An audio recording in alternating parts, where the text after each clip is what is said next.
নমস্কার বন্ধুরা, রাধে রাধে। শ্রী রাধারানীর পাকশালায় আপনাদের সবাইকে স্বাগত।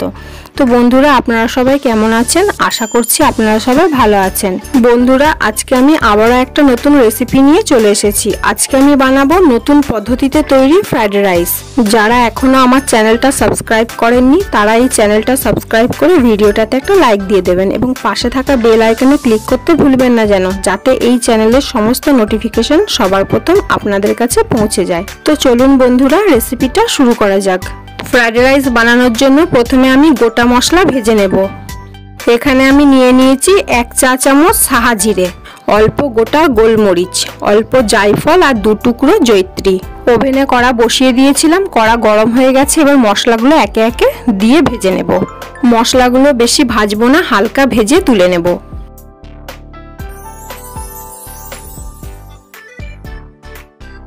মশলাগুলো ভাজা হয়ে গেছে, একটু ঠান্ডা হয়ে গেলে মিক্সিতে গুঁড়িয়ে নেব। ওভেনে আবারও কড়া বসিয়ে দিয়েছি, কড়ার মধ্যে সাদা তেল দিয়ে দিলাম। ফ্রাইড রাইস বানানোর জন্য আমি কিছু সবজি নিয়ে নিয়েছি, গাজর আর বিনস আর গাজর কেটে নিয়েছি। গাজরগুলো এই রকম লম্বা লম্বা করে কেটেছি।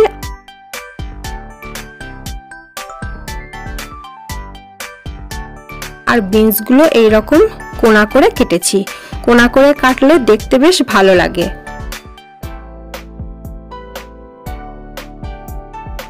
সবজিগুলো এবার ভেজে নেব।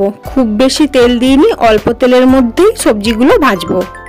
আমি 500 গ্রাম চালের ফ্রাইড রাইস বানাবো। 500 গ্রাম চালের ফ্রাইড রাইসের জন্য নিয়ে নিয়েছি 100 গ্রাম বিনস আর 120 গ্রাম গাজর।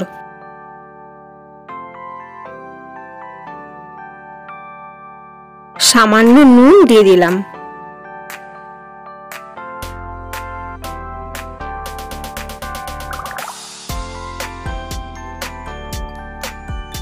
সবজিগুলো ভাজা হয়ে গেছে, এবার আমি একটা জায়গার মধ্যে তুলে নেব।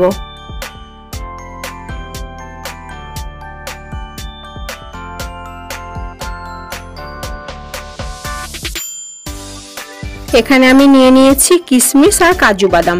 ওই তেলের মধ্যেই ভেজে নেব। কাজু বাদাম নিয়েছি 50 গ্রাম আর কিশমিশ নিয়েছি কাজু বাদামের থেকে একটু কম।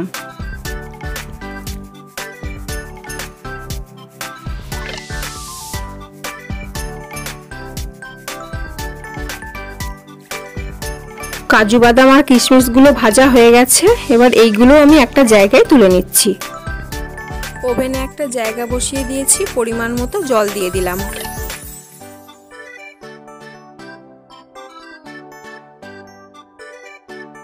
একটা প্লেটের মধ্যে আমি নিয়ে নিয়েছি 4-5টা লবঙ্গ, 2টো দারুচিনি, 4টে এলাচ আর 2 টুকরো জয়িত্রী। এইগুলো জলের মধ্যে দিয়ে দেব। দিয়ে দেব পরিমাণ মতো নুন আর দিয়ে দেব 1 টেবিল চামচ সাদা তেল। 1 চামচ লেবুর রস দিয়ে দিলাম। লেবুর রস দিলে কি হবে, ভাতটা সাদা হবে। আপনারা চাইলে ভিনিগারও দিতে পারেন। আমি এখানে 500 গ্রাম বাসমতি রাইস নিয়ে নিয়েছি। চালটা আমি 2 ঘন্টা আগে ভিজিয়ে রেখেছিলাম। চালটা জল পাল্টে ভালো করে ধুয়ে নিয়েছি। জলটা ফুটে গেছে, এবার আমি চালটা জলের মধ্যে দিয়ে দিলাম।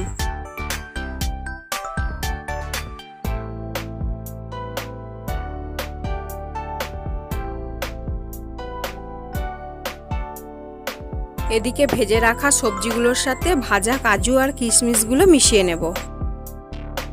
এখানে বলে দিই বন্ধুরা, আমি 100 গ্রাম পনির লম্বা লম্বা করে কেটে ভেজে নিয়েছি এবং নুন আর চিনি মেশানো গরম জলের মধ্যে 10 মিনিট ঢাকা দিয়ে রেখেছিলাম। নুন আর চিনি মেশানো জলে পনির ভিজিয়ে রাখলে কি হবে, পনিরটা অনেক সফট হয় আর খেতেও সুস্বাদু হয়। ভিডিওটা অনেক বড় হয়ে যাবে বলে দেখানো হয়নি। পনিরগুলো সবজির সাথে মিশিয়ে নেব।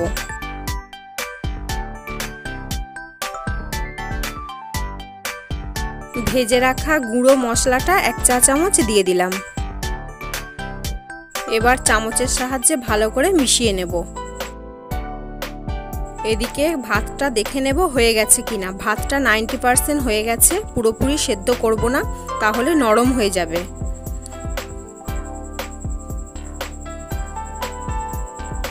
ভাতের ফ্যানটা ঝরিয়ে নেব।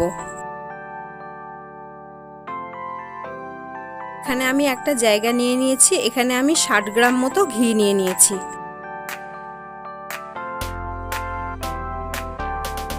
আমি এই জায়গাটার মধ্যে 2 চামচ ঘি মাখিয়ে নেব। এবার অর্ধেকটা মিশিয়ে রাখা সবজি দিয়ে দেব। এর মধ্যে 2 চা চামচ গুঁড়ানো চিনি দিয়ে দিলাম। এবার অর্ধেকগুলো ভাত এর মধ্যে দিয়ে দেব।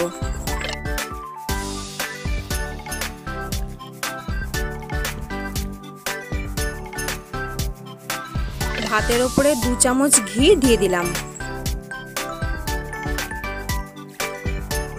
ভেজে রাখা মশলাটা ছড়িয়ে দিলাম।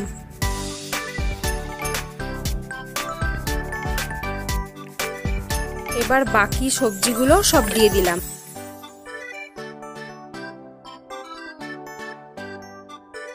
এবার বাকি ভাতগুলো দিয়ে দিলাম।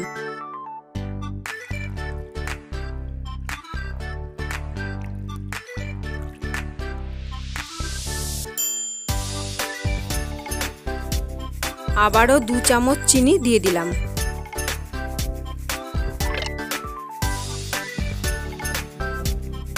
বাকি ঘিটা সবটা দিয়ে দিলাম।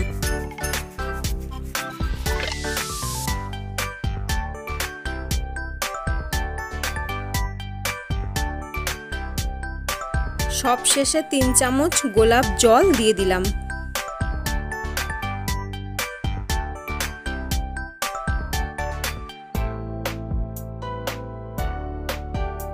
এবার 10 থেকে 15 মিনিট ঢাকা দিয়ে রাখবো।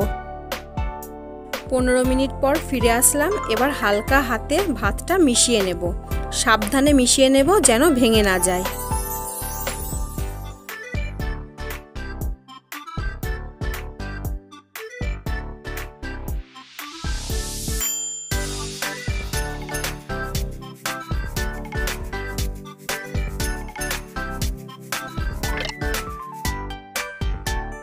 রেসিপিটা প্রথম থেকে শেষ পর্যন্ত দেখার জন্য ধন্যবাদ। রেসিপিটা আপনাদের কেমন লাগলো আমাকে কমেন্টের মাধ্যমে জানাতে ভুলবেন না যেন। এবার গরম গরম সার্ভ করে দেব। তো বন্ধুরা দেখলেন তো নতুন পদ্ধতিতে কত সহজে ফ্রাইড রাইস বানানো হয়ে গেল। কোনো ছোটোখাটো অনুষ্ঠানে একলা হাতে এই ফ্রাইড রাইসটা বানাতে কোনো অসুবিধা হবে না। বন্ধুরা আপনারা একবার বাড়িতে এইভাবে ফ্রাইড রাইস ট্রাই করে দেখবেন। আশা করছি আপনাদের খুব ভালো লাগবে। তো বন্ধুরা ভিডিওটা ছিল এই পর্যন্তই। দেখা হবে আবার অন্য একটা নতুন রেসিপি নিয়ে। আপনারা সবাই ভালো থাকবেন, সুস্থ থাকবেন। রাধে রাধে।